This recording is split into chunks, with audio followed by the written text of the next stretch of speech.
est mon partage.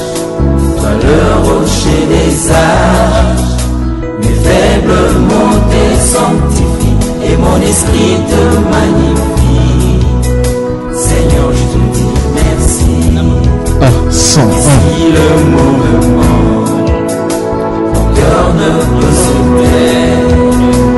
Si mon cœur se tait, alors mon silence t'adore. Car tout dans ton glorieux décor annonce que tu agis encore. Seigneur, je te dis merci. Ton amour en moi déborde. Et nos deux esprits s'accordent dans un élan de tendresse. Je me réjouis sans cesse. Je viens savourer l'amour que mon cœur contient pour toujours et partout. Seigneur, je te dis merci. Ton amour en moi déborde. Et nos deux esprits s'accordent dans un élan de tendresse. Je me réjouis sans cesse. Allô. Que mon cœur contient pour toujours et partout. Bonsoir tout le monde. Bonsoir à tous ceux qui sont assis sur des chaises blanches, ceux qui sont debout, tous ceux qui sont dans la maison, tous ceux qui sont dans la cuisine, tous ceux qui sont à l'extérieur de cette barrière, à tous ceux et celles-là qui se battent dans la cuisine afin de faire déguster et faire donner du bon repos à tous ceux qui viennent de loin. Bonsoir à tout le monde. C'est bon. Mon bonheur se passe là devant ta face. Bonsoir à tout le monde. Là-bas, vous me suivez? Bonsoir. Bonsoir de ce côté. Bonsoir là-bas. Bonsoir de ce côté. Dans la maison, bonsoir. À la cuisine, bonsoir. Je n'entends rien. À la cuisine, derrière, bonsoir. Bonsoir. Vous entendez là-bas, bonsoir. Voilà, ils entendent. La joie de mon âme, tu me révèles ton plan, Seigneur, dans le conseil de ta grandeur. Au nom de toute la grande famille à laquelle vous êtes venus assister, je vous dis un bonsoir solennel. Vous tous qui êtes venus de loin, malgré vos difficultés, vous qui avez fait le déplacement de Yaoundé, de tous les autres coins du pays, tous ceux-là qui sont venus dans les 4 continents, et particulièrement ceux qui nous écoutent en direct maintenant, alors que nous sommes ici dans le groupe Les Femmes Sanctifiées sur WhatsApp, qui se trouvent en temps réel maintenant avec nous, qui vivent cet événement. Bonsoir à tout le monde. Bonsoir à vous autres qui êtes en train de flasher et envoyer à vos camarades qui n'ont pas pu assister ici sur WhatsApp. Bonsoir à vous tous également. Au nom de la famille, je vous dis bonsoir et nous vous accueillons ici dans cette maison familiale pour vous souhaiter la bienvenue dans cet événement. Je suis le frère Junior de Douala au Cameroun. Je vais vous conduire pendant quelques instants dans des moments de méditation. Et nous allons participer tous ensemble à cette méditation. J'ose croire que vous allez aimer la méditation. Je vous dis encore bonsoir. Toute votre attention, s'il vous plaît. Toute votre attention, s'il vous plaît. Est-ce qu'on peut se tenir debout? On prie pour commencer la soirée, si vous le voulez bien. Quel qu'en soit l'endroit où vous trouvez dans cette concession, veillons nous tenir debout sur nos 2 pieds. Nous allons prier et commencer cette soirée, cette veillée. Que vous soyez derrière à la cuisine, qui est de l'huile au feu, laissez l'huile brûler. Que vous soyez à l'intérieur, veuillez vous lever, nous allons prier. Que Dieu vous bénisse. Père, au nom du Seigneur Jésus-Christ de Nazareth, je soumets toute pensée, toute personne, leur âme et leur esprit ici dans ta présence. Et je commande à leur esprit d'écouter ta parole ce soir. Quels qu'en soient ceux qui sont en ces lieux, Père, je les soumets entre tes mains. Je soumets leur cœur entre tes mains, afin que tu ouvres les yeux du cœur de quelqu'un, que tu ouvres les oreilles des yeux de quelqu'un, afin qu'il soit attentif à toi ce soir, à ce que tu as à dire ce soir. Daigne bénir tous ceux qui sont venus ici et protège-les lors de leur retour jusqu'à ce qu'ils arrivent dans leurs maisons respectives. Au nom puissant du Seigneur Jésus-Christ de Nazareth. Amen. Qu'il vous bénisse alors que vous vous asseyez. Veuillez vous asseoir dans sa présence. Veuillez vous asseoir dans sa présence. Que Dieu vous bénisse. Au milieu de nous se trouvent certainement des gens de différentes couches de société, de la société. Il y a des chefs parmi nous. Tous ceux qui sont élevés en dignité, que le Seigneur Jésus vous bénisse. Tous ceux, les enseignants, en quelques groupes de société que vous vous trouvez, chefs traditionnels, religieux ou n'importe quoi, peu importe, que Dieu vous bénisse de votre présence. Mais je veux que votre attention soit focalisée sur ce qui sera dit maintenant. Je veux donc que nous partageons quelque temps, soit peu, la parole du Seigneur. S'il y a des pasteurs parmi nous, des chrétiens parmi nous et quelques groupes religieux, que Dieu vous bénisse. Donc pendant ce moment-ci, nous allons méditer sur quelques paroles de la Bible, si vous le permettez. Et vous autres qui avez des téléphones Android, vous pouvez sortir également votre Bible. Je vais chercher la Bible et je vais lire. Que Dieu vous bénisse. Pendant un bon moment, je vais lire dans la Sainte Bible, la version Louis II. Je vais lire quelques versets et on va partager ce soir, vu que nous avons tout le temps. Et si s'y trouve quelqu'un de la foule qui a des questionnements qu'il pourrait poser ce soir, veuillez poser sans vous inquiéter de quoi que ce soit. Je vais lire devant vous et nous allons partager ce qui est, la réflexion. Parce qu'en réalité, vous n'êtes pas venu pour enterrer quelqu'un, c'est pour entendre ce que vous allez entendre ce soir. Au nom du Seigneur Jésus-Christ de Nazareth.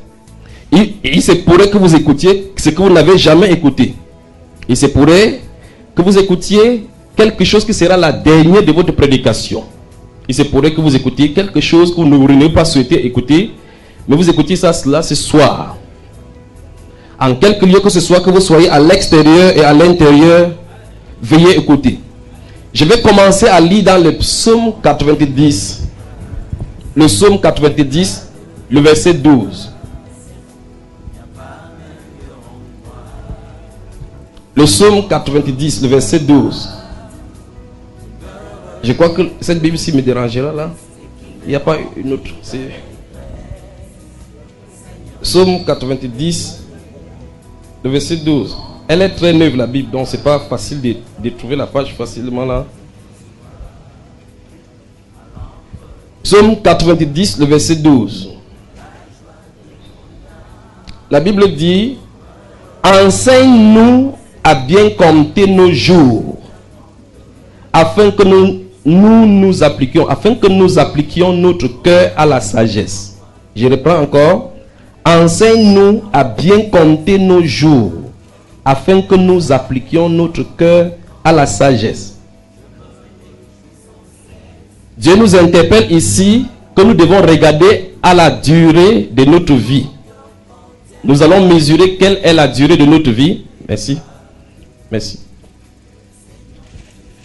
La Bible déclare dans ce psaume 90, verset 12, enseigne-nous à bien compter nos jours, afin que nous appliquions notre cœur à la sagesse. Donc, si nous comptons nos jours, il y a toutes les couches des âges ici. Il y a des vieux, ceux qui approchent 100 ans, les jeunes, mais tous sans exception ont une réalité.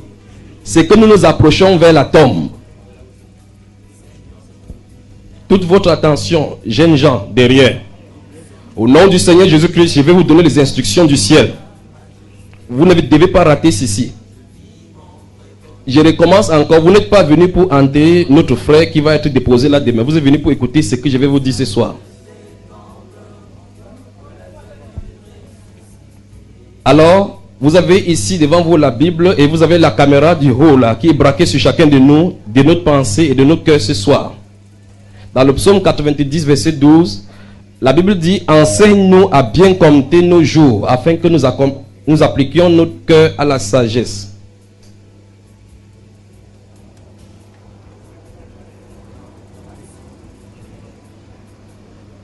Afin que nous appliquions notre cœur à la sagesse. Et dans le Proverbe chapitre 8, verset 13, la Bible déclare que le commencement de la sagesse, c'est quoi? La crainte de Dieu. La crainte de Dieu, c'est le commencement de la sagesse. Et ceci va nous appliquer donc à aller dans la Bible pour voir comment les gens se sont comportés s'ils ont été sages, afin que nous ne fassions pas les mêmes erreurs que nous faisions aujourd'hui. Aujourd'hui, nous avons mis nos valeurs sur des standards humains, sans comprendre effectivement que la Bible nous a déjà tout mis. Il y a des scientifiques de la Bible qui ont étudié la vie, la science de la vie divine, et nous ont légué ces choses-là comme testament. Et ils nous donnent d'imiter leur voie afin d'hériter leur même héritage. Et aujourd'hui, malheureusement, nous abandonnons les Bibles et nous prenons des standards humains. Ce soir, au nom du Seigneur Jésus-Christ, je suis là pour nous rappeler afin que nous placions notre confiance à ce qui est éternel. Le psalmiste dit qu'on lui apprend à compter ses jours pour qu'il voit comment il est fragile. Comptant tes jours, tu sauras que tu n'es qu'une vapeur qui paraît pour peu de temps. Et qu'à tout moment, celui qui vous a donné ce souffle peut retirer. À tout moment, sans votre avis. Des célébrités sont passées sur la terre et s'en sont endormies. Commençant par le pape, le premier Adam, Abraham et tous ceux que vous connaissez. Personne ici n'a jamais vécu sans perdre un membre de sa famille. Ça a été des chocs, mais ça devrait être un enseignement pour chacun de nous. Parce que c'est le passage obligatoire pour nous tous. Mais là n'est pas le problème. Le problème c'est où est-ce que vous serez le jour du jugement? De quel côté? C'est pour cela qu'il est bien de réfléchir ce soir et de méditer ce soir afin de faire le bon choix. Dans Ecclésiaste au chapitre 7, dans les 4 premiers versets, la Bible déclare que le cœur des sages est dans la maison du deuil. L'homme qui est vivant prend garde à ces choses-là. Prend la chose à cœur. Donc nous venons dans la maison du deuil pour prendre des enseignements, pour être sages, afin de savoir comment notre jour, nos jours à nous, est fragile. Par suite des accidents, on perd la vie. Des gens vont se laver, ils tombent, ils perdent la vie. Sauf le souffle qui nous entretient, le souffle de vie du Seigneur, s'est retiré et nous périssons.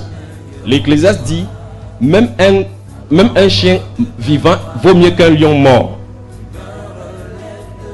Alors nous prenons des temps pour soigner notre chair. Nous nous habillons, nous donnons des soins à notre chair. Quelque chose qui va périr et pourrir, et dont les asticots mangeront 3 jours après notre enterrement. On devrait se poser la question. Quelles sont nos valeurs? Pourquoi tant de peine pour ce qui va périr? Le Seigneur a dit, dans la poussière, de la poussière tu as été tiré et de la poussière tu iras te reposer. Alors méditons ce soir. Il dit, enseigne-nous à compter nos jours afin que nous appliquions notre cœur à la sagesse. Mes chers frères, mes chères sœurs, ce soir, je veux nous amener à une autre dimension afin que nous sachions ceci. C'est que qui que tu sois ici maintenant, que ce soit vous qui m'écoutez en direct dans les femmes sanctifiées, vous êtes fragile et votre jour n'est qu'un peu nombreux, comme dit la Bible. Quelle que soit notre difficulté et notre résistance à la maladie, nous aurons le triomphe final de la mort. La Bible déclare qu'il n'y a pas de victoire, il n'y a pas de force contre cela. Les médecins ont tout fait. Vous pouvez boire, pour les femmes, injecter des choses sur votre visage pour chasser les rides. Ce n'est que partie remise. Ces mêmes substances vont vous créer des problèmes, les cancers dans la peau. Alors, le Seigneur Jésus-Christ nous dit dans Luc au chapitre 12, à partir du verset 15, il nous donne l'histoire d'un riche dont le champ avait produit beaucoup cette année-là. Celui-là a cassé beaucoup de ses greniers et a en construit beaucoup d'autres. Et il a dit à son âme, mon âme, tu as de la nourriture en réserve. Mange et réjouis-toi pour le reste. La Bible déclare, cette même nuit, Dieu a dit insensé. Dieu l'a appelé insensé. Cette nuit même, son âme lui a été demandée, il est décédé, sans avoir eu à goûter à un de ces produits qu'il a récolté et dont il a épargné. Jésus dit, tel est l'homme, tel est l'exemple de l'homme qui amasse les biens pour lui-même et non pas pour Dieu. Le roi David, dans le livre de Psaume chapitre 139, verset 14 et suivant, regarde son corps dans un miroir et il rend grâce à Dieu de ce qu'il a créé, une créature si merveilleuse. Et il dit, lorsqu'il était qu'une masse informe, ses yeux le voyaient et tous les jours de sa vie étaient tout inscrits sur son livre avant qu'aucun d'eux n'existât. Alors Dieu nous dit ce soir qu'il faut que chacun de nous réfléchisse par rapport à la longueur et la durée de sa vie sur cette terre. Comme celui dont nous sommes venus rendre hommage et l'accompagner à sa dernière demeure, comme nous savons le dire, nous tous, nous avons un tour et un rendez-vous. Chacun de nous. Jeunes gens, vous qui êtes derrière, vous êtes plus exposés. Jeunes gens, vous qui êtes derrière, vous êtes plus exposés. La Bible déclare que la durée maximale de nos jours, c'est 80 ans pour les plus vigoureux. Nos jours passent comme de l'ombre. Ce soir, encore une fois de plus, vous qui m'écoutez, derrière, devant, derrière là, les jeunes gens, je vais nous appliquer nos cœurs à la réflexion ce soir. Dieu te dit ce soir, la durée de ta vie n'est pas grande et longue. Vous devez vous appliquer plutôt à la sagesse. Et c'est quoi la sagesse? C'est de craindre Dieu en réalité. Et comme je l'ai dit, Proverbe chapitre 8 verset 13 dit, le commencement de la sagesse. Si vous dites que vous êtes sage, ce n'est pas que vous trouvez une équation mathématique. Non. Ce n'est pas que vous découvriez des inventions pour aider les humains sur la terre. Que non. C'est que vous craignez Dieu. Ce soir, je suis là pour catapulter votre esprit devant son trône afin que vous sachiez ce que c'est que cette crainte-là. La Bible déclare que la crainte de l'Éternel, c'est la haine du mal. Vous êtes ici, vous vivez dans le mal. Quelle que soit la nomination, la dénomination que vous pouvez donner à cela, vous êtes sous le coup du jugement. Vous êtes sous le coup du jugement. Vous m'écoutez ce soir, vous êtes un adultère, un menteur, un idolâtre. Vous mourrez comme ça, vous terminerez votre séjour dans la Géhenne. Et ce soir, l'opportunité vous est donnée. La main vous est tendue pour vous réconcilier au Seigneur Jésus-Christ de Nazareth. Voilà pourquoi il est venu. Voilà pourquoi il m'a envoyé ce soir pour vous en dire cela. Vous qui êtes derrière, vous qui êtes sortis, vous qui êtes hors de la barrière, je vous le dis encore, au nom du Seigneur Jésus-Christ de Nazareth, la Bible nous déclare que nous comptons comment notre vie est fragile et qu'on se réconcilie à la sagesse de Dieu. Qu'on applique notre cœur à la compréhension, à la recherche de la sagesse, à ce que Dieu veut. Dans les prochaines minutes, je vais lire 4 chapitres d'un seul et même livre. Je vais lire le livre d'Ecclésiaste, chapitre 1, chapitre 2, chapitre 3, chapitre 4. Vous tous qui êtes à la maison, que Dieu vous bénisse. Vous tous qui êtes assis, que Dieu vous bénisse pendant ces moments. Et souvenez-vous, j'ai dit, vous pouvez m'appeler et poser les questions si vous ne comprenez pas. Père, je prie au Dieu que s'il y a du poisson ce soir, tu puisses mettre dans ton caquois. S'il y a des gros poissons ce soir, tu puisses les attraper pour qu'on puisse briser dans le royaume. Je vais lire Ecclésiaste au chapitre 1, chapitre 2, chapitre 3, puis chapitre 4. Que Dieu vous bénisse. Appliquons notre cœur à la sagesse. Vous êtes assis ici ce soir. Je suis heureux de me tenir devant vous et devant les caméras du ciel. Aussi vrai que vous me regardez, que vous me voyez avec vos yeux, les caméras du ciel me voient. Je suis heureux de vous dire que si vous êtes ici, vous invoquez un autre Dieu en dehors du Dieu de la Bible. Quelle qu'en soit la nomination que vous pouvez lui donner, quelle qu'en soit la dénomination que vous pouvez lui donner, vous servez un démon. Si vous ne servez pas le grand Dieu des cieux, le Seigneur Jésus-Christ de Nazareth, vous avez tout faux. Il a réconcilié le monde avec lui-même par le sang de sa croix. Et depuis ce moment, il a déclaré, il n'y a pas d'accès auprès du Père en dehors de lui. Vous devrez être réconcilié à Dieu par l'évangile. C'est pourquoi je suis là ce soir. Ecclésiaste chapitre 1.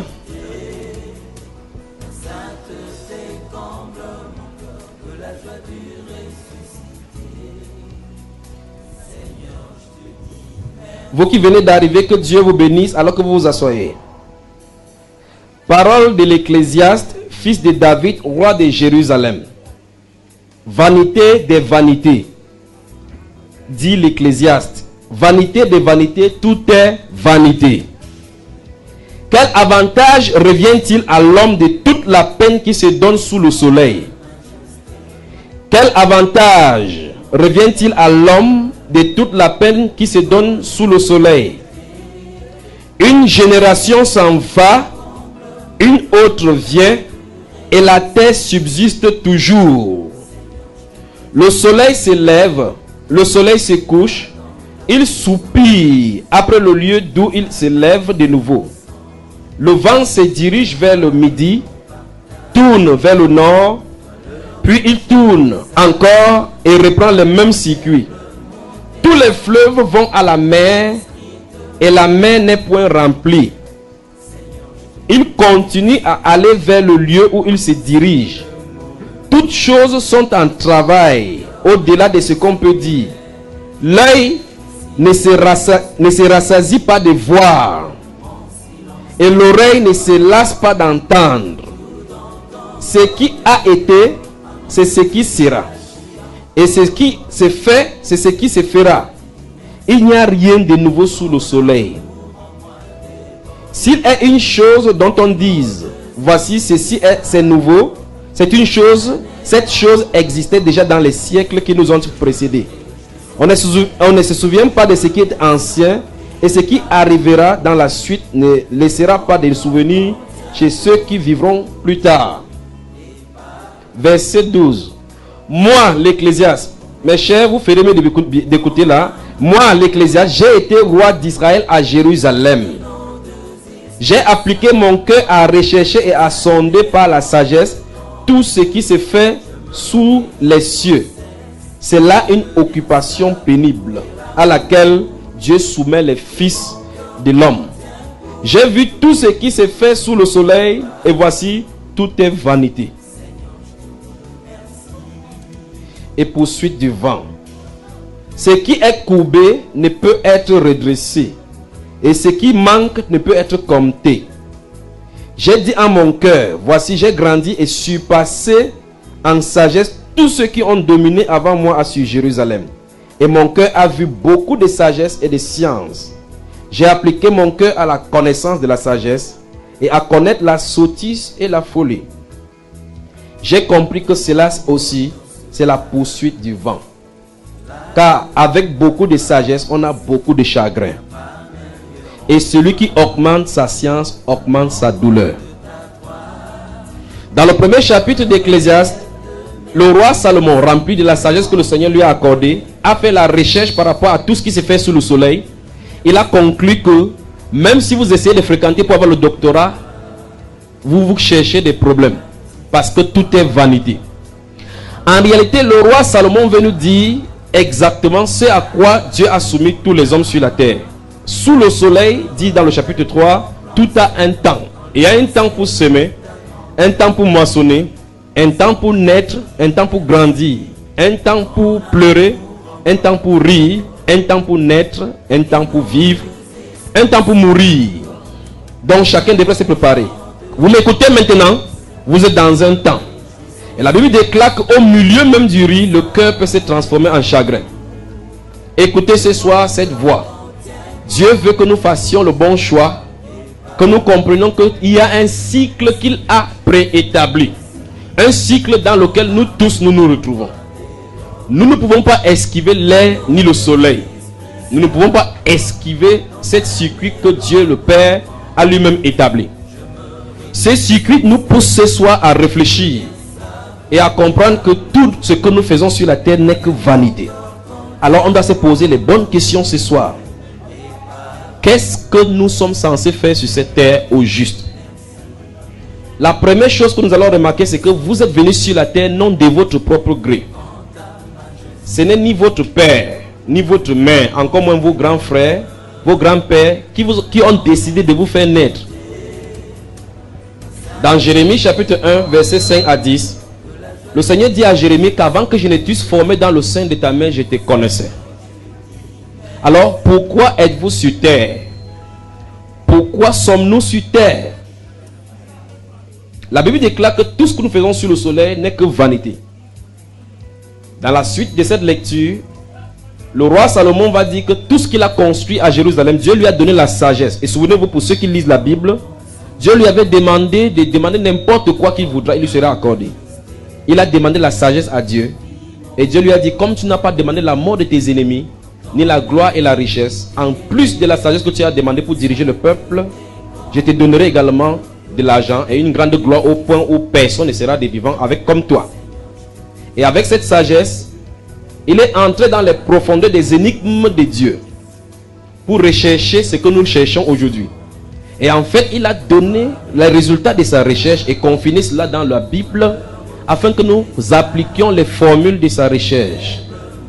Il a conclu cette formule-là par une grande découverte. Vanité des vanités, tout n'est que vanité. Il a couché avec beaucoup de femmes. La Bible cite 1000 femmes qu'il avait. C'est pour dire que vous, jeune homme qui êtes là aujourd'hui, qui cherchez des femmes, vous avez Gaël, vous regardez que c'est Gladys qui est belle. Vous tournez, vous voyez Chantal. Vous allez voir Vanessa. Vous allez voir toutes les femmes sont belles. Tournez, vous voyez, elles sont toutes belles. Vous ne devez pas les avoir toutes pour vous. Salomon a déjà fait le test avec 1000 femmes. Et au sortir de son ministère terrestre, il a dit qu'il a choisi parmi les 1000 femmes, il n'a même pas trouvé la femme qu'il cherchait. Donc parmi les 1000 femmes, il n'a pas trouvé la vraie femme que Dieu voulait pour lui. Et par conséquent, il a dit, celui qui trouve dans cette femme-là, c'est un don qu'il obtient de Dieu. Alors vous qui m'écoutez ce soir, que vous soyez une femme, souvenez-vous que ce n'est pas vos rouges à lèvres, ni votre beauté physique qui caractérise que vous soyez une femme, d'après Dieu. Dieu cherche plus que cela. La Bible parle de la femme vertueuse. La Bible dit la femme qui craint le Seigneur, dans le livre de Proverbes chapitre 31 verset 10, c'est celle qui sera louée. Donc la beauté n'est pas caractérisée par votre forme à la guitare, ni vos yeux à la revolver. Cela, ça tue, comme disent les musiciens mondains. Mais Dieu, lui, cherche les femmes vertueuses. Salomon, donc, a fait dans ce test-là, il a fait cette étude sur la féminité. Il a conclu que ça vaut la peine de vivre à l'angle d'un toit qu'avec une femme querelleuse dans une maison. Donc, les femmes sont dangereuses. Et il a conclu dans une autre formule de découverte féministe, il a conclu que ça vaut la peine pour lui de mourir que d'avoir une femme. Que faites attention pour les femmes qui ont des yeux revolver. C'est ce que Salomon dit dans la Bible. Que si vous voyez une femme qui met le rouge à lèvres sur les yeux, c'est une bombe à défragmentation. C'est ce qu'il a découvert. Donc si vous courez, la Bible déclare que ceux-là qui vivent dans le péché et dont les désirs pernicieux tomberont dans les filets de cette femme. C'est que ça nous dit, c'est écrit dans le livre d'Ecclésiaste au chapitre 7, le verset 26 à 29. La Bible déclare que Salomon, à la conclusion de sa recherche, il a dit, voici ce que mon cœur recherche encore que je n'ai point trouvé. J'ai trouvé un homme parmi 1000, mais parmi toutes les femmes, je n'en ai pas trouvé une seule. Il dit qu'il a trouvé plus amer que la mort. La femme dont le cœur est un piège et un filet, et la main c'est un piège. Tous ceux qui sont des péchés, ils lui tombent, mais tous ceux qui craignent le Seigneur lui échappent. Donc les femmes ont des développements de bombes dans leur cœur lorsqu'elles vous regardent avec les rouges à lèvres. Alors ce soir, je suis là pour vous dire que nous devons méditer ce soir afin de savoir compter nos jours. C'est pour ça que le Seigneur m'a envoyé devant vous. Quand j'aurai terminé ma mission, je serai parti. Ça sera entre vous, lui, et le jour du jugement. Nous ne sommes pas venus ce soir. Peut-être vous pouvez le penser pour enterrer le papa qui est ici, qui est mon frère. Et Dieu voulant, demain, je vais vous dire exactement ce qui s'est passé par rapport à lui, sous la permission de sa femme, si elle le permet. Très souvent, nous venons au deuil, on attend qu'on écrive sur les flyers de deuil, le Seigneur a donné, le Seigneur a repris. Le Seigneur a appelé à lui que la terre de nos ancêtres vous soit légère. Vous devez remplir les conditions pour que votre âme repose en paix. Ces conditions sont requises sur la terre, pas après la mort. Peut-être cette prédication n'est pas conventionnelle, n'est pas classique. Mais je dois vous dire la vérité. N'attendez pas le jour de votre mort et laissez de l'argent en banque pour qu'on appelle les prêtres pour qu'ils vous versent de l'eau sur votre corps. Ça ne vous servira à rien. Vous vous retrouverez dans le feu à coup sûr. Si vous mourrez devant moi alors que vous vous tenez là maintenant, vous êtes prostituée, dragueuse des maris d'autrui, dragueuse des femmes d'autrui, vous mourrez, vous serez en enfer. Que vous l'admettez ou non. Vous êtes ici, vous êtes travaillé, vous volez de l'argent de l'État. L'argent de votre entreprise, vous mourrez, vous serez volé devant le Seigneur. Vous êtes ici, vous vivez dans quelque péché que ce soit. Vous pensez qu'à l'église dimanche, vous allez aller donner les dîmes et les offrandes, on va expier votre péché. Non. La Bible déclare qu'il est réservé aux hommes de mourir une seule fois, après quoi vient le jugement. Le jugement sera conforme à la volonté de Dieu, pas à votre pasteur ni votre standard. C'est pour cela que je suis là ce soir pour vous dire du nord au sud, de l'est à l'ouest, et vous tous qui m'écoutez en direct sur internet maintenant, vous tous maintenant que vous devez vous repentir, parce que nous tous nous passons par là.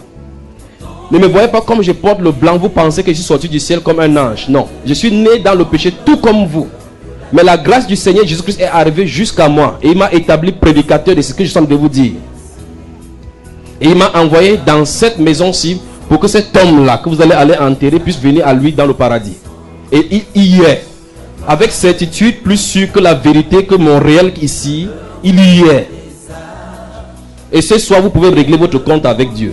Jeune fille, vous vous trouvez ici, vous vivez dans le petit améthysme. Vous êtes fichu si vous ne vous réglez pas. Maintenant, jeune homme, vous vous trouvez ici. Vous êtes venu ici avec vos copines pour venir pleurer. Vous ferez mieux de pleurer pour vous-même. Dans le livre de Luc, chapitre 24, verset 23, alors que le Seigneur entrait dans Jérusalem, il portait sa croix. La croix était tellement lourde. Les gens ne savaient pas que cette croix qu'il portait, c'était pour nous sauver. Les femmes ont commencé à pleurer sur lui. Oh Seigneur, nous avons pitié de toi. Il a dit, femme de Jérusalem, ne pleurez pas sur moi, pleurez sur vous-même. Jésus a dit, pleurez sur vous-même.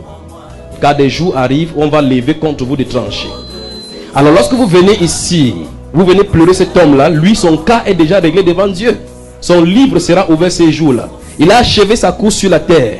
Et comme le livre d'Ecclésiaste le dit au chapitre 12, lorsque le fil est coupé et que les jeunes filles courent les rues, les ondées des pleureuses courent les rues pour crier à la mort, lorsque le fil de son cordon est coupé et que les pleurs parcourent les chanteuses, ce sera la fin de sa vie sur la terre et que l'esprit retourne à Dieu.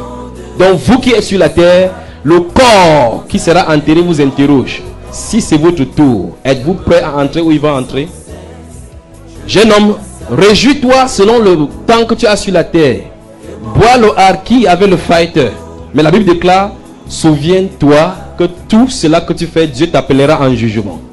Et tu rendras compte de tout ce que tu auras fait sous le soleil, soit en bien, soit en mal.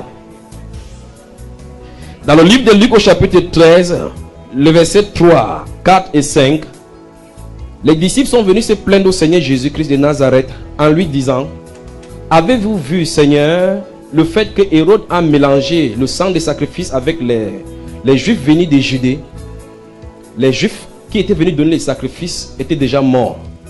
Les disciples venaient se plaindre devant le Seigneur Jésus que Hérode a fait mélanger le sang des sacrifices avec ceux qui venaient donner le sacrifice.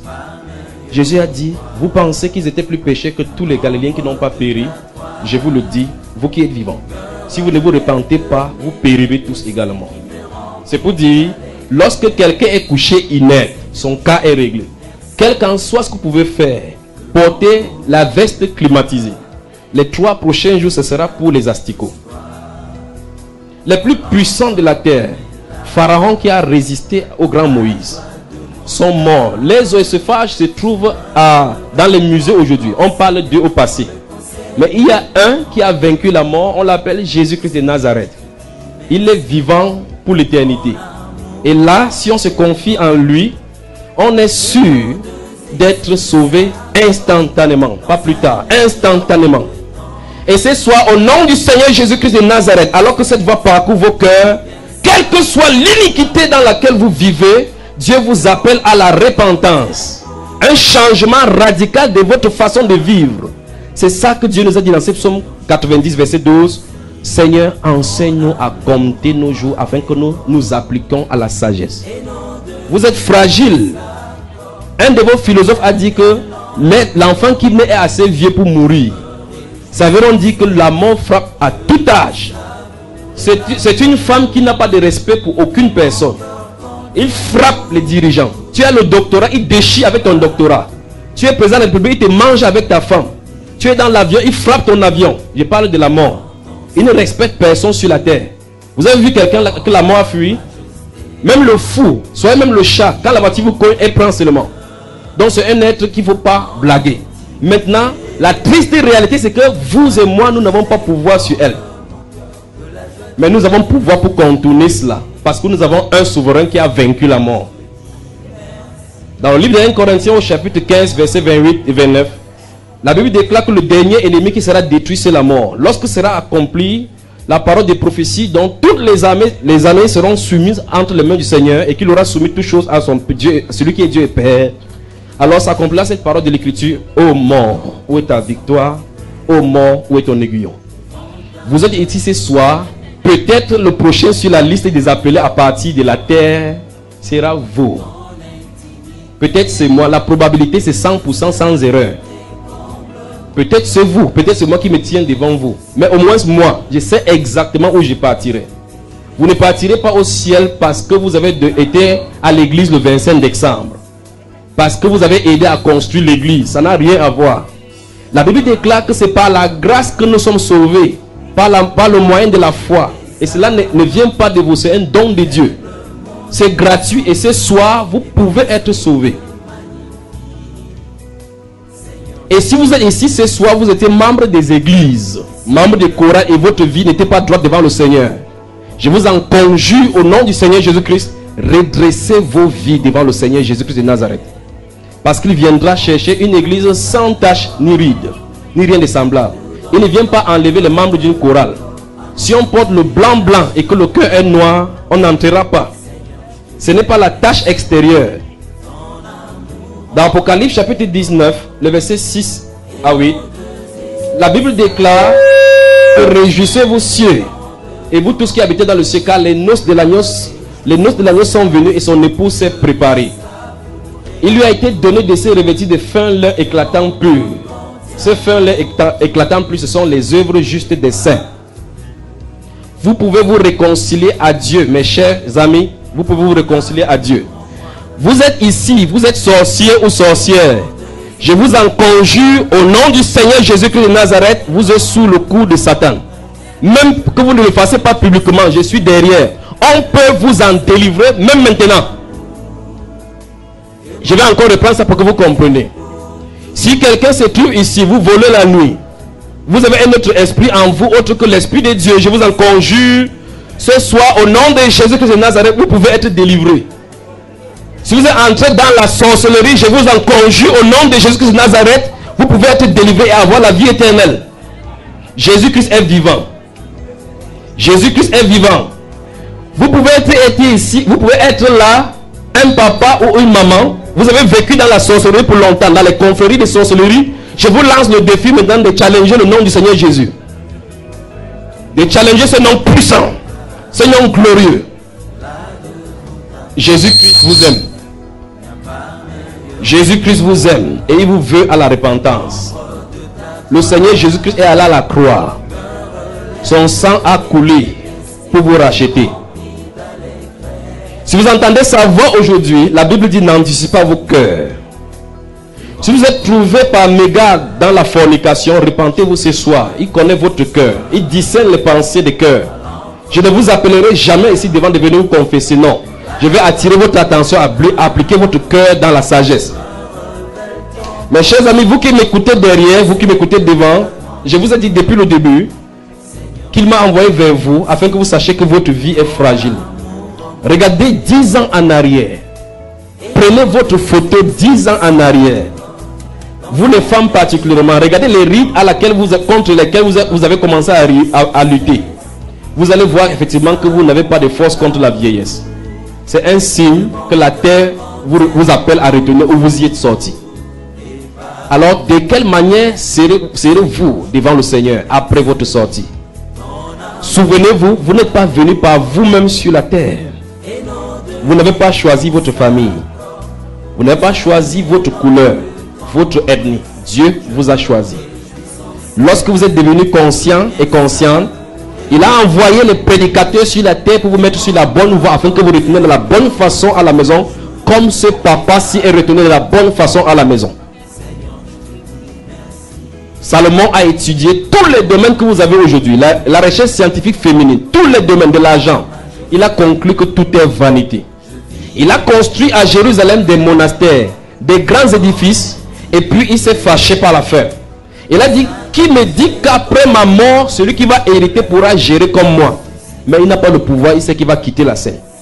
Et la preuve, quand il est mort, le temple a été détruit par suite des désobéissances de son peuple.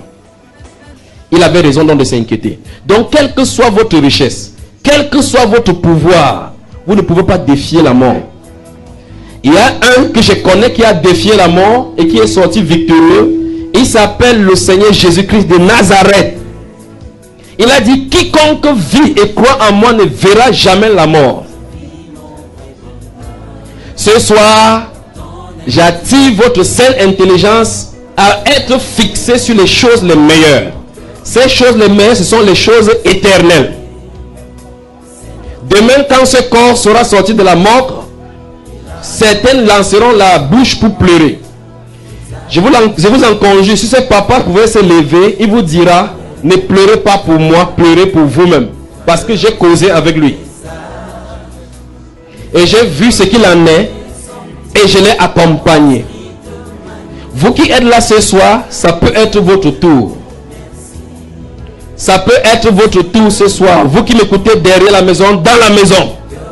Jésus-Christ de Nazareth en conjure. Si tu es jeune fille ce soir, et que tu guettes le mari de quelqu'un, tu es adultère. Tu dois abandonner cela. Tu es jeune garçon ce soir en ce lieu. Un homme marié qui ne fait que guetter chez le voisin. C'est de la prostitution et de l'adultère. Tu dois abandonner cette voie. La Bible déclare dans Apocalypse chapitre 21, le verset 8, il dit, mais pour les lâches, les incrédules, les abominables, les enchanteurs, les adultères et tous les menteurs, leur part sera dans les temps ardents de feu et du soufre, ce qui est la seconde mort. Vous pouvez changer le cours de votre destinée ce soir en appliquant votre cœur à la sagesse. En appliquant votre cœur à la sagesse et en faisant le bon choix. Si vous êtes aveugle ce soir, puisse la puissance du Saint-Esprit vous toucher afin que vous voyez la direction du Seigneur Jésus-Christ de Nazareth. Si votre cœur était verrouillé ce soir, je prie qu'il applique le baume du Saint-Esprit sur votre cœur afin que vous soyez attentifs comme Lydie dans Actes chapitre 16. Je vous en conjure au nom du Seigneur Jésus-Christ de Nazareth de redresser vos vies. Parce que à 100% sûr, vous pouvez sortir d'ici et aller mourir comme le corps que nous allons mettre dans la poussière. Je vous en conjure ce soir. Salomon nous a dit que tout est vanité. Et une fois de plus, pour ceux qui et celles qui viennent d'arriver, je suis le frère Junior, par sa grâce, je suis prédicateur de la saine doctrine. Pour vous amener dans le saint royaume, où on y entre gratuitement, sans rien payer, sans les offrandes et les dîmes et les enveloppes. Il suffit de croire. Il suffit de croire. Salomon a dit qu'il n'y a rien de nouveau sous le soleil. Votre téléphone Android, Salomon a fini de jouer sur WhatsApp. Il a dit que ça fatigue même, ça perd le temps pour rien. Il a envoyé le message à 1000 de ses femmes pour essayer de parler avec elles. Aucune des femmes ne pouvait répondre aux bonnes questions de la femme vertueuse qu'il a voulu. Il a conclu que même le WhatsApp est vanité. Vous m'écoutez ce soir, le Seigneur Jésus-Christ est venu effectivement. Il a versé son sang pour vous et moi. J'ai déjà fait mon choix. J'ai la vie éternelle. Et vous, que faites-vous? Le papa qui est parti a la vie éternelle. En fait, il n'est même plus bien que vous et moi. Il nous a laissé le relais maintenant.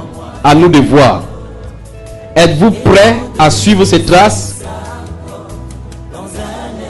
Si le Seigneur s'est présenté ce soir pour faire entrer les gens dans son royaume, pensez-vous que vous y entrez? Vous y entrerez véritablement?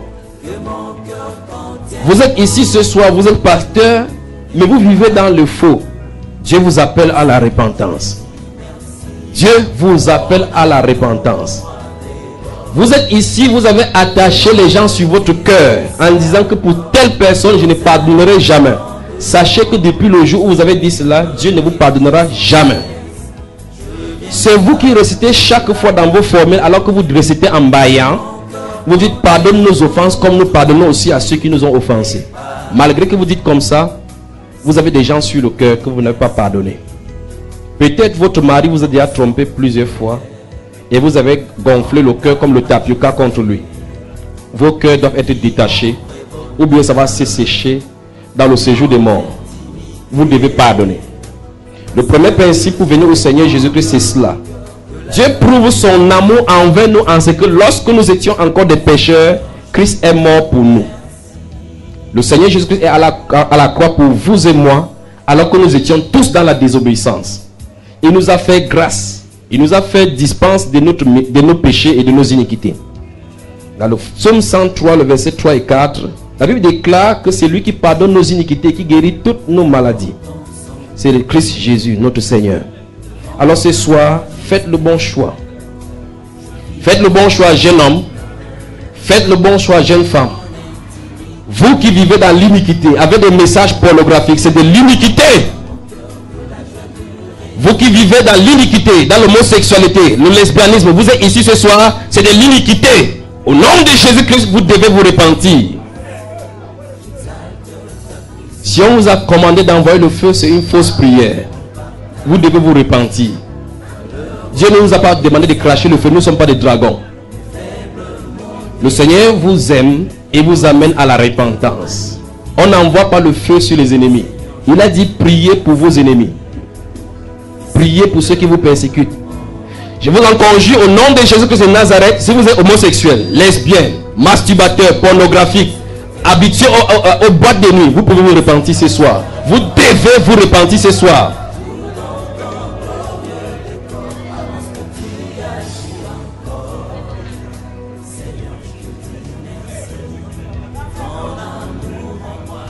Vous devez vous repentir ce soir. Jésus-Christ notre Seigneur vous appelle à la repentance. Il a dit dans Ecclésiaste chapitre 7 que le cœur des sages est dans la maison du deuil. Vous avez fait le premier pas à la sagesse, vous êtes venu dans la maison du deuil. La Bible déclare que tous ceux qui sont vivants prennent garde de ces choses-là parce que c'est le chemin de tout homme. Vous devez réfléchir, c'est pourquoi vous êtes là. La question qui vous est posée, c'est si c'est vous qui avez été couché comme ça, que vous donnerez comme compte rendu au Dieu qui vous a créé de votre passage sur la terre. Vous êtes ici, vous êtes policier, militaire, gendarme, vous extorquez, vous prenez de la corruption, il vous faut la repentance. Vous êtes ici, vous êtes chef traditionnel. Au nom de Jésus-Christ de Nazareth, quand les gens dorment dans la nuit, vous êtes dans les hauts lieux, il vous faut la repentance. Vous êtes ici, vous êtes sorcier, vous volez avec les enfants, vous mangez dans d'autres choses, vous mangez du sang. Je vous commande de vous repentir ce soir, sinon cette voix tiendra contre vous dans les cieux. Vous êtes ici, vous prosternez devant des idoles appelés Marie et Jésus. Il vous faut la repentance. Vous outragez Dieu par votre désobéissance. J'entends toujours comme ça. Vous êtes ici, vous êtes des fornicateurs. Vous priez autre personne que le Dieu des cieux. Vous invoquez Marie, c'est un démon que vous servez. Il vous faut la repentance. La Bible déclare qu'il n'y a de salut à aucun autre, car il n'y a sous le ciel, parmi les hommes, aucun autre nom qui était donné par lequel nous devons être sauvés. Jésus de Nazareth est le sauveur de tous ceux qui s'approchent à lui avec humilité de cœur et simplicité de vie. C'est gratuit. Un événement se prépare sur la terre, chers amis. La Bible déclare qu'il y a un impie qui va se lever sur la terre. Il va pousser toute la terre à l'adorer. La Bible l'appelle l'Antichrist, l'homme impie. Si vous êtes inscrit sur le livre de ceux qui vont l'adorer, vous l'adorerez assurément. Si vous êtes là ce soir, vous jouez avec votre vie. La Bible déclare que l'enlèvement, le Seigneur viendra comme un voleur dans la nuit. En ce jour-là, les événements vont s'arrêter pour se mettre sur le jour, le seul et vrai jour que Dieu a décidé de sa propre autorité. Arrangez-vous devant le Dieu des cieux ce soir. Vous qui m'écoutez maintenant depuis la cuisine, vos yeux et vos cœurs maintenant pointés ici, je vous en conjure de vous repentir et de servir le Dieu vivant et vrai. Le Seigneur Jésus-Christ de Nazareth, le Sauveur, celui qui est venu, il est mort à la croix pour nous, pour vous et pour moi, m'envoie ce soir pour nous dire que depuis le psaume 90, verset 12, qu'il nous enseigne à compter bien notre jour, le jour, afin que nous voyons comment nous sommes fragiles. Il y a de cela 10 ans, vous étiez jeune fille, vous étiez jeune homme. Vous avez la vigueur des buffles. Mais maintenant, vous êtes vaincu par le poids de la vieillesse. Ça devait vous poser la question. À tout moment, des courbatures peuvent vous arriver. À tout moment, c'est les AVC. La question c'est, si ça vous arrête ce soir, au sortir d'ici, 2 jours après, 3 jours après, êtes-vous prêt à rencontrer le Dieu du ciel comme Amos chapitre 4 verset 12, la partie C le dit. Êtes-vous prêts, chers amis, à rencontrer le Seigneur Dieu Tout-Puissant? Vous allez rendre compte de tous les jours que vous avez passés sous le soleil.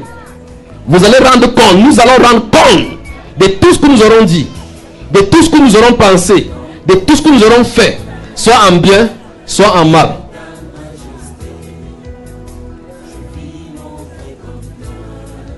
Pensez-y. Pensez-y. Pensez-y que d'autres ont hérité cette terre-ci avant nous. Ils sont passés. Nous sommes les survivants maintenant. Demain, nous passerons. Nous gravitons autour de ce même soleil avec notre terre. Mais la Bible déclare qu'il y a une chose que vous ne devez pas oublier, c'est qu'un jour est devant le Seigneur comme 1000 ans, et 1000 ans sont devant lui comme un jour. Il ne tarde pas dans l'accomplissement de ses promesses comme que certains le disent.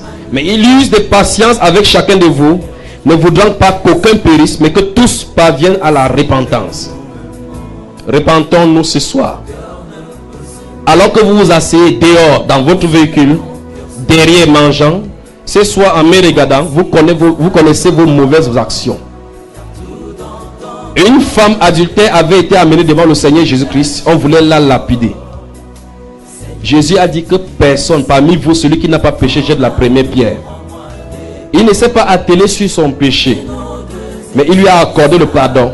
Il a dit, va et ne pêche plus, de peur que ça ne t'arrive rien de pire. Dans votre cœur ce soir, vous pouvez entrer en intimité avec lui, en lui disant, Seigneur, je veux ranger ma voix devant de toi, aide-moi à te suivre. Il le fera, comme il a fait pour moi ce jour-là en 2005. Il le fera assurément pour vous. Il transformera votre vie sans dessous, et vous saurez ce que c'est que la vie de sainteté. La vie de sainteté dans un monde corrompu et perverti. Jésus-Christ vous aime, chers amis. Notre Seigneur Jésus-Christ vous aime. Notre Seigneur Jésus-Christ vous aime. Pensez-y. Pensez-y à votre vigueur maintenant. N'attendez pas dans un lit d'hôpital pour essayer de prendre une Bible et mettre sous l'oreiller. Pensez-y alors que vous avez toute votre faculté pour aller droit devant lui et dire, Seigneur, je me repens de mes mauvaises actions. Pensez-y alors que vous avez la vigueur maintenant. Pensez-y que des gens ont voyagé dans les avions et ne sont jamais arrivés à destination. Dans les voitures, dans les WhatsApp, vous distribuez ces accidents chaque jour. Ça devait vous interpeller. Car tous les jours, nous sommes censés appeler à rentrer dans la terre d'où nous sommes tirés. Mais là n'est pas la question. La question c'est, si vous vous présentez devant Dieu après votre mort, que lui donnerez-vous comme votre compte rendu sur la terre, de votre passage sur la terre?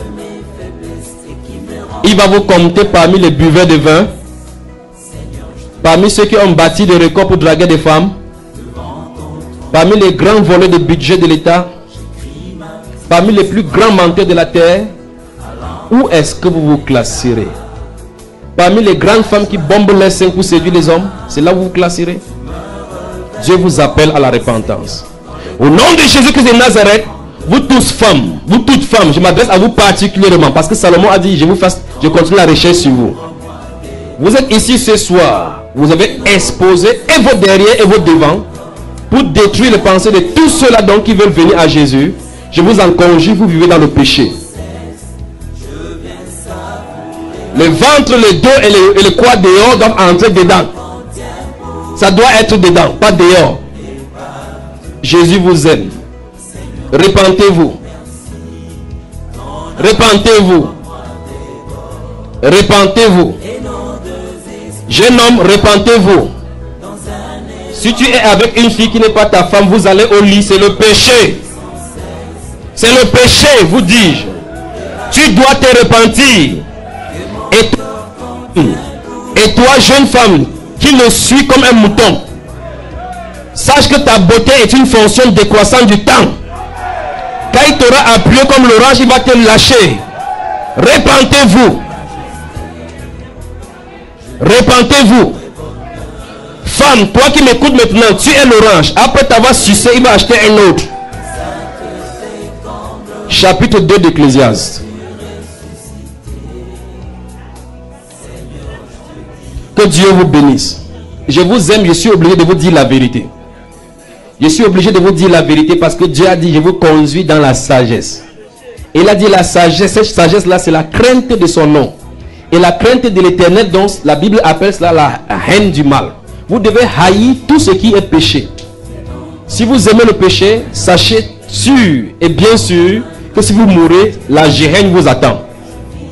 Le Seigneur Jésus a dit dans Matthieu chapitre 10, le verset 28, que ne craignez pas ceux qui peuvent tuer le corps et qui ne peuvent rien faire à l'âme.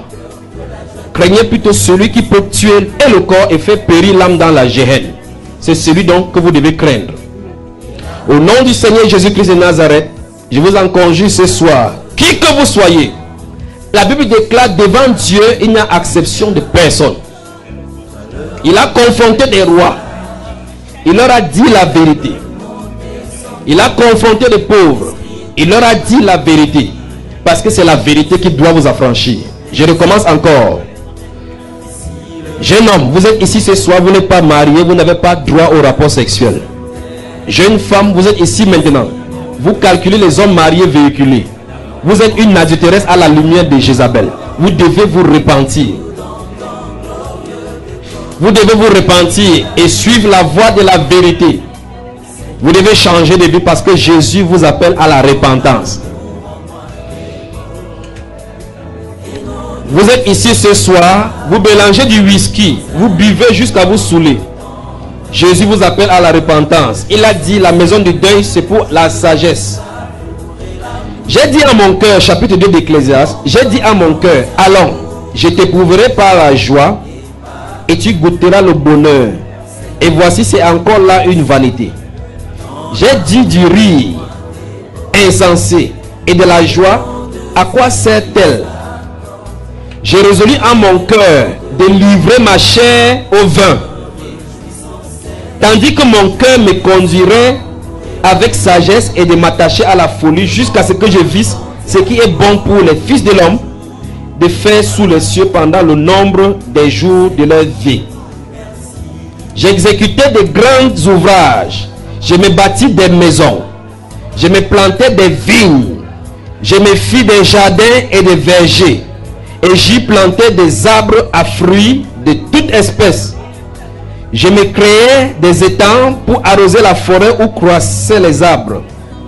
J'achetais des serviteurs et des servantes et j'eus leurs enfants nés dans la maison.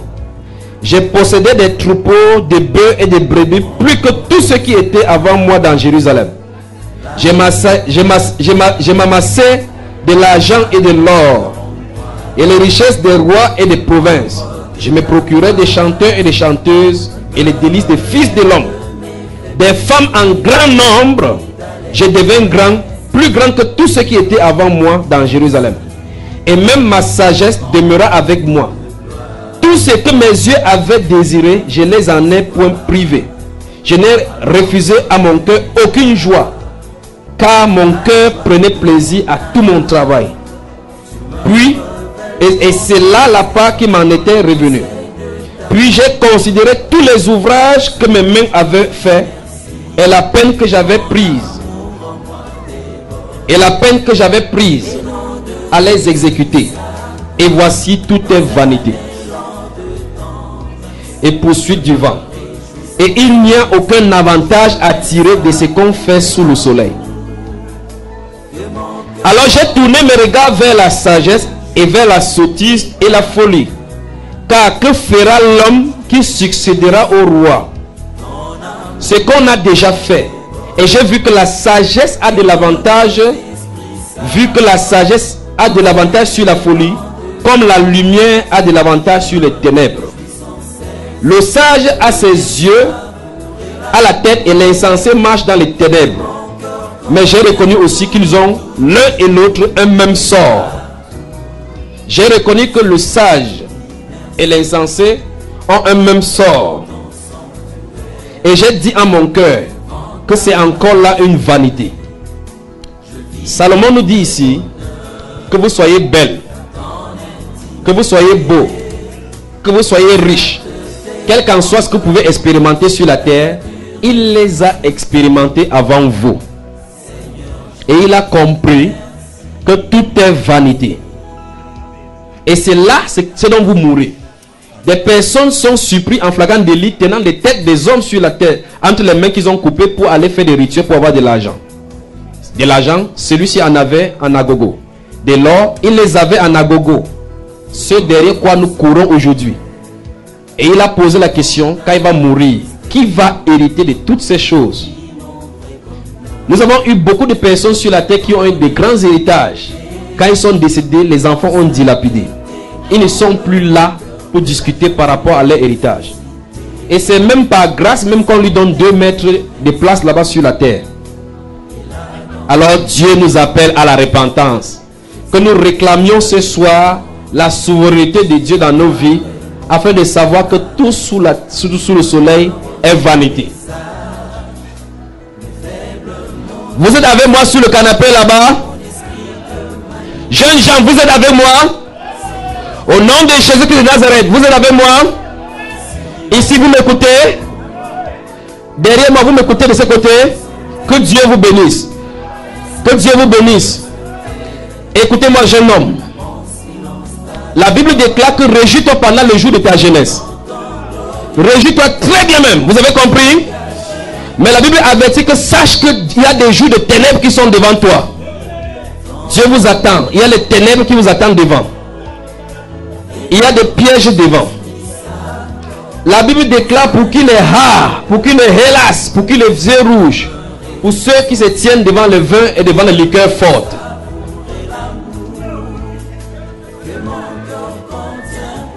Jeune homme, le Seigneur Jésus vous convie à la repentance ce soir. Vous tous qui m'écoutez, vous n'êtes pas assez vieux pour vous repentir. Vous n'êtes pas assez vieux pour vous repentir.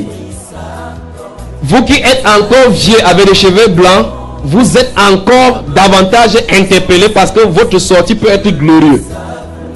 Votre sortie peut être glorieuse ce soir devant le Seigneur. Si vous avez 90 ans dans le péché, en un seul clin d'œil, le Seigneur Jésus-Christ met vos iniquités sous ses pieds dans la mer de l'oubli. Car le sang du Seigneur Jésus-Christ se trouve encore devant le propitiatoire maintenant pour intercéder pour tous ceux qui s'approchent à lui de tout le cœur. La Bible déclare dans 2 Chroniques chapitre 16, le verset 9, que les yeux de l'Éternel parcourent toute la terre pour chercher tout ce dont le cœur est tout entier à lui. Ses yeux sont sur nous ce soir. Ses yeux s'inclinent sur nous ce soir pour chercher tout ce dont le cœur a horreur de la vanité des péchés de cette terre. Alors si vous êtes là ce soir, si vous êtes celui-là ou celle-là à qui cette voix s'adresse, Dieu vous invite à la repentance. Dieu vous invite à la repentance. Chapitre 3 d'Ecclésiaste. Il y a un temps pour tout. Un temps pour toutes choses sous les cieux. Un temps pour naître. Un temps pour mourir. Un temps pour planter. Et un temps pour arracher ce qui a été planté. Un temps pour tuer et un temps pour guérir. Un temps pour abattre et un temps pour bâtir. Un temps pour pleurer et un temps pour rire. Un temps pour se lamenter et un temps pour danser. Un temps pour lancer des pierres et un temps pour ramasser des pierres. Un temps pour embrasser et un temps pour s'éloigner des embrassements. Un temps pour chercher et un temps pour perdre. Un temps pour garder et un temps pour jeter. Un temps pour déchirer et un temps pour coudre. Un temps pour se taire, un temps pour parler. Un temps pour aimer et un temps pour haïr. Un temps pour faire la guerre et un temps pour faire la paix. Un temps pour faire la guerre et un temps pour faire la paix. Quel avantage celui qui travaille retire-t-il de sa peine? Quel avantage?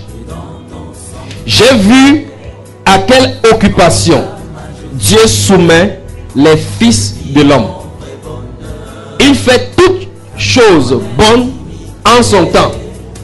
Et même, il a mis dans leur cœur la pensée de l'éternité.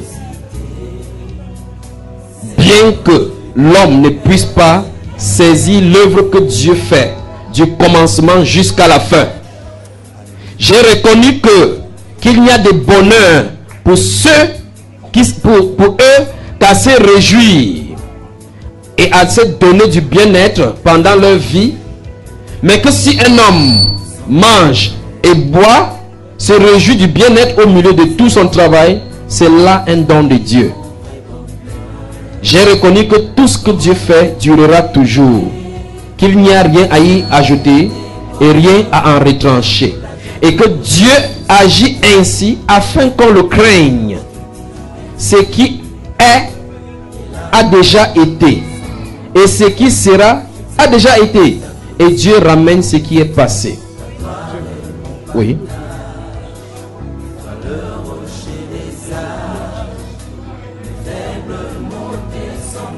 Merci. J'ai encore vu sous le soleil qu'au lieu établi pour juger, il y a de la méchanceté. Et qu'au lieu établi pour la justice, il y a de la méchanceté. J'ai dit à mon cœur, Dieu jugera le juste et le méchant. Car il y a là un temps pour toute chose et pour toute œuvre. J'ai dit à mon cœur, au sujet des fils de l'homme, que Dieu les éprouverait et qu'eux-mêmes verraient qu'ils ne sont que des bêtes. Le roi Salomon nous dit au chapitre 3 d'Ecclésiaste que là où vous trouvez maintenant, vous êtes dans un temps de votre vie dans le plan de Dieu. Soit vous êtes en train de rire, soit vous êtes en train de pleurer. De toute façon, vous êtes déjà né. Mais il y a un temps qu'il a dit, il y a un temps pour mourir, il y a un temps pour juger, il y aura un temps pour récolter ce que vous avez semé sur la terre. Alors mes chers amis, vous qui m'écoutez ce soir, si le Seigneur Jésus-Christ vous appelle ce soir à lui, comme il a appelé son serviteur, quel compte rendu vous donnerez-vous? Derrière à la cuisine, dehors dans le parking, dans le véhicule.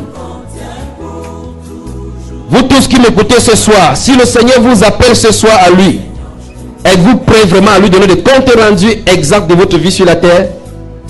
Vous pouvez vous repentir ce soir. Jeune homme, ne sors pas d'ici aujourd'hui avec cette jeune fille sans vous repentir. Même si elle a payé ton transport. Le père, toi qui dragues les femmes de quelqu'un, ne le fais plus ce soir, ça doit cesser. Le Dieu du ciel a le regard sur vous. Repentez-vous. Repentez-vous.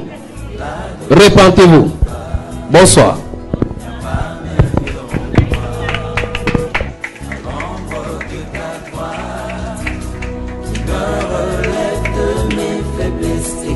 Rempli d'allégresse, Seigneur, je te dis merci. Devant ton trône de gloire, j'écris ma petite histoire à l'encre de mes larmes. Dans la joie de mon âme, tu me révèles ton plan, Seigneur, dans le conseil de ta grandeur. Seigneur, je te dis merci. Ton amour en moi déborde et nos deux esprits s'accordent dans un élan de tendresse.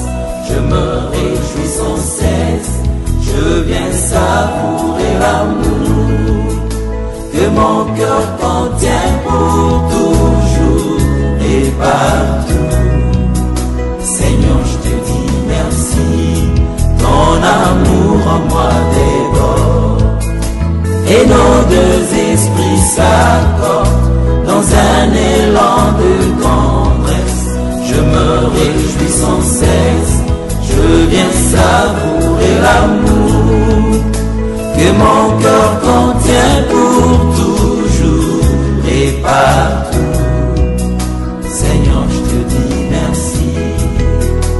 Et dans ton sanctuaire, devant ta majesté, je vis mon vrai bonheur dans ton intimité.